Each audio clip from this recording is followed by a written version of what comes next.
Pravkar smo imeli sestanek, najprej seveda z Levico, potem so se pridružili še predsedniki ostalih 4 strank in smo v fazi, ko lahko rečemo, da gre za začetek pogajanj 6 strank.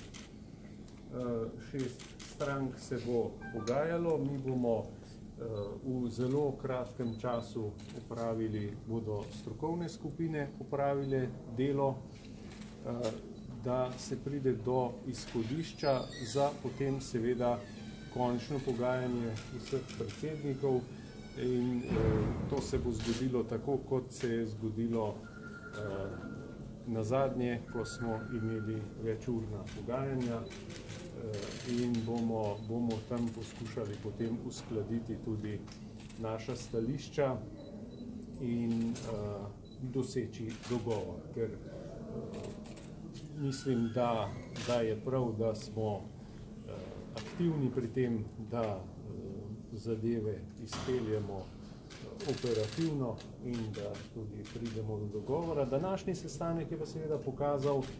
da pogovori imajo smisel in da smo vsi za to, da pogajanja 6 strank potekajo. Kajti, če bi danes ugotovili, da smo si tako narazen, da to nima smisla, potem bi šli pač vsak svojo pot, ker smo ugotovili drugače, smo se vsi strinjali, da bomo vložili ves potrebni napor za dosego cilja, ki pa je oblikovanje vlade v predvidenih rokih, se pravi ciljamo na drugi krog